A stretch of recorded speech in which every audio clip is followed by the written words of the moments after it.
Senate is about Nigeria and Nigerians.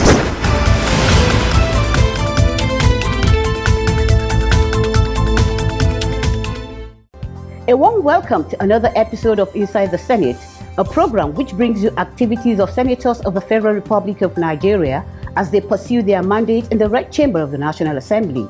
I am your anchor, Hadiza Bayero Aliu. The Senate is built to resume from its annual recess on the 17th of September 2024. While on that break, committees of the Senate shall continue to carry out their mandate, and we shall continue to bring you reports of their activities as well as reviews of some major assignments carried out by the Senate before going on recess.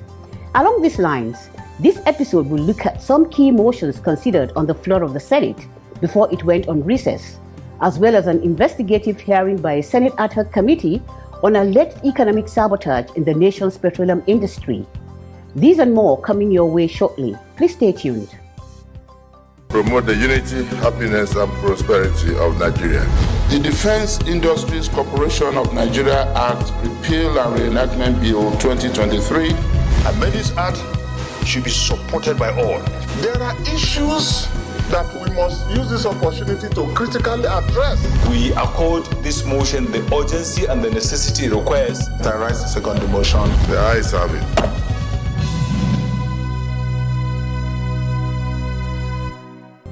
Welcome back to the program. Like I mentioned at the beginning, we shall be reviewing key motions that the Senate considered before the annual recess. Precisely from May to July 2024, highlights include the motion on building collapse, on the need to address food insecurity, local government autonomy, among others. Let's get the details in our first report on the program, compiled and presented from our studios. Keep watching.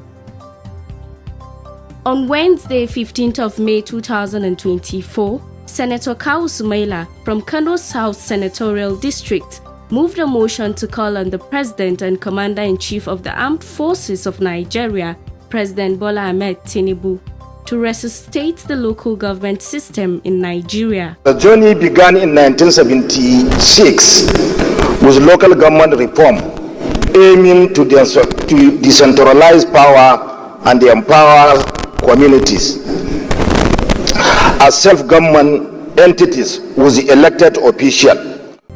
According to Senator Kawu Sumaila, the dream of achieving the objectives of the local government system encountered harsh realities due to successive governments often eroding local autonomy, limiting their financial resources and control over decision-making. Other lawmakers spoke in support of the motion. Mr. President, you will recall that it has been mentioned on the floor of this Senate that over 17 local states in this country are operating the caretaker committee system, which is a complete violation of Section 7.1 of the 1999 Constitution as amended. All of us here, including Mr. President, when elections will be held, even for the presidency, we'll go back to our local government areas.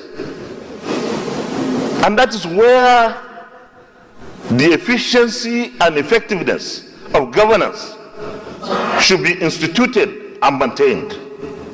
Governors right now control the state houses of assembly, so they will never let the state houses of assembly make laws that will remove them from directly supervising how those funds will go. Therefore, in amending the Constitution, we should go back to Section 7, where this local government controlled by governors is, which is on the joint state and local government account, which means that if we control that and put strictures separating the state from having access to those ones, then we solve the problem. Prayers for the motion, amongst others, were to urge the President, Commander-in-Chief to champion the cause of full autonomy for local governments in the nation, convene a national dialogue involving governors, state legislators, local government officials, civil society organizations, and community leaders to discuss the roadmap towards achieving full local government autonomy. Prayer, please. Aye. After the debate, the motion was voted on and adopted. Let's have it. Fast forward to Thursday, 11th July 2024, after President Bola Ahmed Tinubu acted on the request of the Senate, the Supreme Court in a landmark judgment ordered the federal government to immediately start the direct payment of local government funds to the latter's exclusive accounts. On Wednesday, 3rd of July 2024, Senator Asukwo Ekpeong from Cross River North, rising on orders 41 and 51, drew the attention of the Senate to the urgent need to investigate the continued importation of hazardous petroleum products and dumping of substandard diesel into Nigeria. According to Senator Asukwo, on 16 June 2024, it was reported that 12 diesel cargoes conveying a total of 660 kilotons of diesel were exported by refineries to offshore Lome, Togo, for further distribution to West African markets, mainly Nigeria. The quality of the said diesel is below the Nigerian standard in terms of flash and sulfur levels.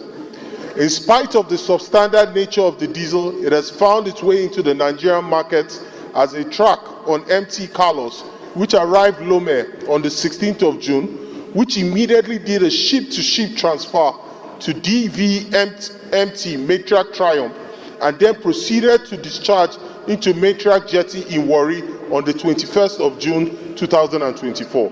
Accordingly, the Senate resolved to constitute an ad-hoc committee to, amongst other things, examine the pre-shipment and pre-discharge standard test parameters adopted by the Nigerian Midstream and Downstream Regulatory Authority with a view to uncovering loopholes, if any, being exploited to get toxic cargoes into the country. Determine the level of compliance of the NNPCL's direct sale and direct purchase arrangements in line with the provisions of the Petroleum Industry Act, including the extent of transparency and accountability in the scheme. Beam legislative searchlight on the activities of the Petroleum Equalization Fund, including payments made to transporters in the last 10 years. The motion was voted on and adopted, and an ad hoc committee to conduct a comprehensive investigation on all the prayers was constituted. The ad hoc committee, which is to be chaired by the Senate leader, Senator Bamidele Michael, has 14 members. It is to report to the Senate within 3 weeks. On Tuesday, 9th July 2024, the Senate, during plenary, considered a motion on the urgent need to address food insecurity and market exploitation of consumables in Nigeria. It was sponsored by Senator Karimi Sunday Steve from Kogi West Senatorial District and co-sponsored by Senator Muhammad Alindume from Borno South Senatorial District. The lawmaker expressed concerns that prices of goods and household consumables within that period had risen outrageously in the country, leading to a high rate of inflation, weakened buying power, and general worsening of living conditions of the vast majority of Nigerians. Aware that the market price of food items such as beans, maize, rice, paddy, yam, tomatoes, and onions, which initially rose by about 40% after the removal of petroleum subsidy, has now increased to over 100%, some to 300%, without any attributable reason. Senate President Godswill Akpabio highlighted the ongoing plans by the federal government to ameliorate the food crisis issue. By removing import duties on all the food items, it's a way to flood the market and flood the country with food, with cheap and affordable food, so that nobody will say, because I paid tariff or I paid import duty or paid levies while bringing the food in, that's why I'm putting a high price on them. Accordingly, the Senate, amongst other things, resolved to urge the National Orientation Agency and the Federal Ministry of Information to come up with strategic programs on unity, contentment and integrity in Nigeria. Also urged the Federal Competition and Consumer Protection Council to come up with pragmatic ideas and oversights to eliminate artificial hikes in prices of food items, goods and consumables in the country. Further urged the federal government to, as a matter of urgency, address the issues of food insecurity in the country and arrest herders' farmers' crisis, cattle rustling, and other forms of insecurity militating against food sufficiency in Nigeria. The motion was voted on and adopted. On Wednesday, 17th July 2024, Senator Diket Plan from Plateau Central Senatorial District moved a motion on the matters of urgent public importance. It was on the tragic collapse of the St. Academy School building in Jos, the Plateau State capital, on Friday, 12 July 2024. The motion was co-sponsored by Senator Simon Lalong from Plateau South and Senator Pam Dachungyang from Plateau North. It was a depressing sightseeing as healthy and agile children who left home to write their examinations in the said school were unfortunately returned to their parents as dead bodies. Some prayers of the motion were, amongst others, to urge the federal government and all relevant government agencies to immediately put necessary structures and apparatus in place to halt construction failures and bring to book all those violating laid-down procedures for construction activities. Also urged the Plateau State government to investigate the sad incident and bring to book anyone connected with putting up the shabby structure at St. Academy School, Busabuji, that collapsed and killed those innocent children in the Plateau North Senatorial District. The motion was voted on and adopted as amended, and a minute's silence accordingly observed in honor of the victims. In perfect peace. That was a report reviewing some major motions that were entertained by the Senate from May to July 2024. Let's take a break here to open our Senate notebook. Don't go away.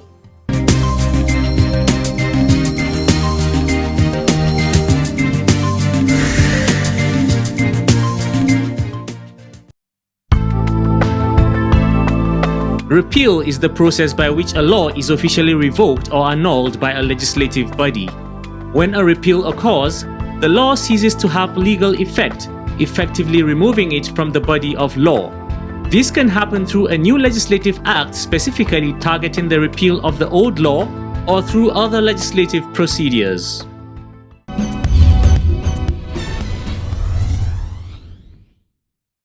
You're still watching Inside the Senate, bringing you review of motions considered by the Senate before the current recess. In that review, we mentioned a motion by Senator Asuko Ekpayong from Cross River North on the urgent need to investigate the continued importation of hazardous petroleum products and dumping of substandard diesel into Nigeria. In line with the prayers of the motion, the Senate constituted an ad hoc committee to be chaired by the Senate leader, Senator Michael Bamidele, to begin its quest.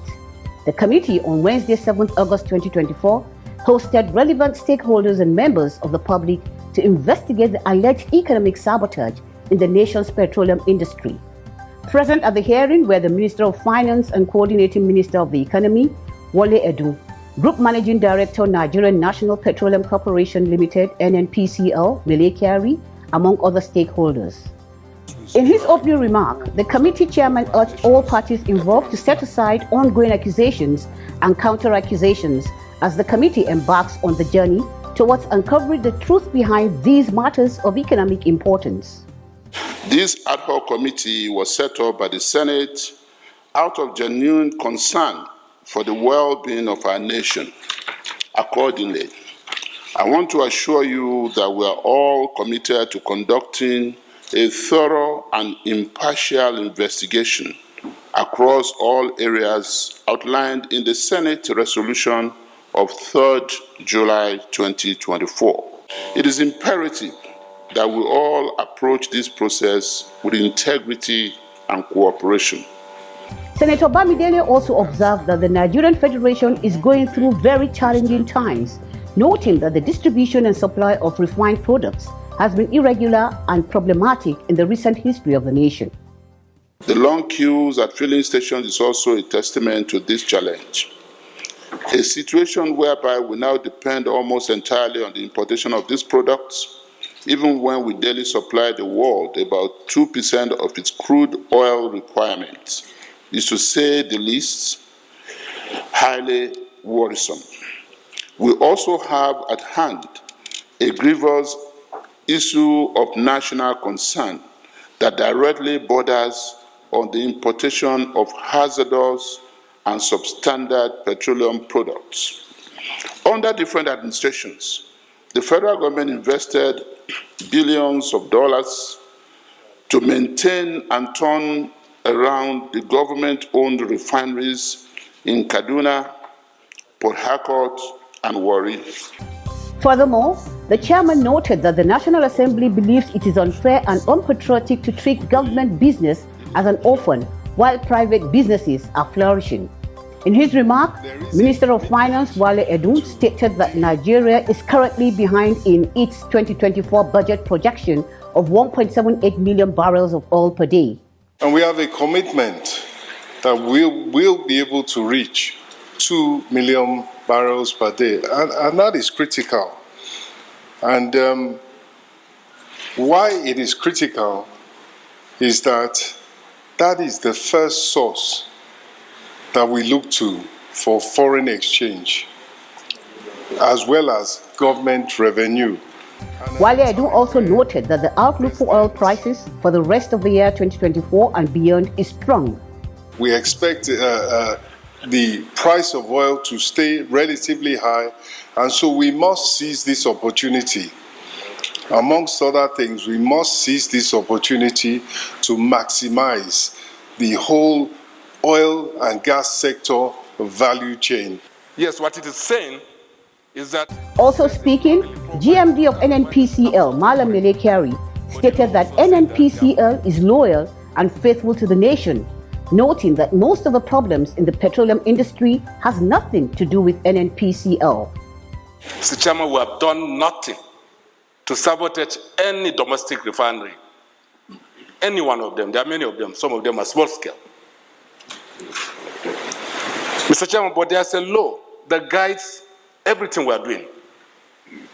Mr. Chairman, the law is clear. My colleague from NUPRC is here. There's domestic crude oil supply obligation. Yes, what it is saying is that process it locally, provide for local refining, absolutely correct. But the law also said that there must be a willing buyer and a willing seller. On the alleged importation of substandard products into the country, Kyari said the NNPCL had nothing to do with that. Nobody will bring product into this country that doesn't make specifications. If it does happen, it's crime. It couldn't have passed through any regulatory institution. It is impossible. We all know what happens. Smuggling does take place. And I'm happy that the Customs Service is here. No one can deny that smuggling takes place across our border, but for PMS and every other commodity that you can think of. This is real, Mr. Chairman. When the details come, we will tell you what we know. Mr. Chairman, I suggest also that it should be set live so that everybody will hear what is going on in the industry. Other stakeholders also made submissions at the hearing. Refineries, I think we can all agree, is sort of, even though NNPC has run refineries, but for the private sector, it's new. And generally, when you start a new refinery, it takes at least 2 years to stabilize. You go through a process of stabilization, you'll be struggling with the refinery, ramp up your capacity, bring new units and so on, get your processes, your financing and all that. The value chain in the downstream should be sustained to allow other investors to continue to play their role effectively. This will go a long way in protecting those who have invested in the oil and gas sector. There should be an automated process whereby we have an application program interface, so that because we do fiscalization and defiscalization with you, but we only do that of quantity. Quality depends on the regulator. So if we can see ourselves via automation, this would also take care of smuggling of some of these products. At the end of the hearing, the chairman of the committee, Senator Michael Bamidele, had this to say. I'll take a cue from what we said. This is not the time to grandstand, on our part and on your part. This, and like I said, also, what we should all work towards is how best we can, just have a common ground and move forward. That is what this is all about.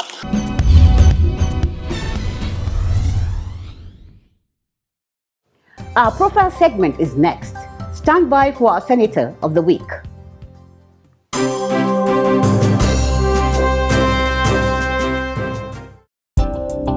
Senator Anthony Okorie-Ani is the current senator representing Ebonyi South Senatorial District in the 10th Senate. He was born on the 24th of June 1966 in Ugwu Odida, Onitsha, in Onitsha local government area of Ebonyi State. He began his educational pursuit at Onitsha Central School, Egunkwo, Onitsha, where he obtained his first school leaving certificate in 1978. Afterwards, he enrolled into Government Secondary School Owutu-Eda, where he obtained his General Certificate Examination and West African School Certificate in 1983. With his quest and passion for academics, Senator Anthony Okorie-Ani moved to University of Nigeria, Nsukka, where he obtained a Bachelor of Science degree in Vocational Agriculture in 1989. He later obtained a Master's degree in Agricultural Extension Administration in 1992 from the same institution. Furthermore, he bagged a Doctor of Philosophy in Agricultural Extension and Rural Sociology in 2002 from the University of Maiduguri, Borno State. Having achieved academic prowess, Senator Anthony Okorie-Ani was employed as an assistant lecturer with the Department of Agricultural Economics and Extension, University of Maiduguri in 1994. He rose from that position to the rank of a professor on 1st of October 2006. On 1st November 2013, he was employed by the Federal University of Technology, Owerri, Imo State, and served until his resignation on the 20th of December 2023 to venture into politics under the platform of the All Progressives Congress, APC. A dogged scholar, Senator Ani was widely engaged and consulted to serve in different capacities by different universities in Nigeria. These include Secretary to the Committee on Postgraduate Diploma in Agriculture of the University of Maiduguri, Nigeria, from August 1997 to August 1998. Faculty Coordinator in the Division of General Studies of the University of Maiduguri, Nigeria, from 12th June 2000 to July 2012. Staff Advisor to Southeast Law Students Association, SELSA, University of Maiduguri, Nigeria, from May 2002 to July 2013. Reviewer article for journal Arid Zone Economy 2003 to date, among others. Senator Anthony Okorie-Ani won the February 3, 2024 by-election of Ebonyi South Senatorial District under the platform of the All Progressives Congress, APC. This was sequel to the Senate declaring the seat vacant after the former senator representing the same senatorial district, Dave Umahi, resigned his position as senator upon his appointment as minister by President Bola Ahmed Tinubu. Senator Ani was sworn in as senator on Tuesday, 13 February 2024 and serves as vice chairman, Senate Committee on Tourism. His legislative interests include education, security, human empowerment, and community development.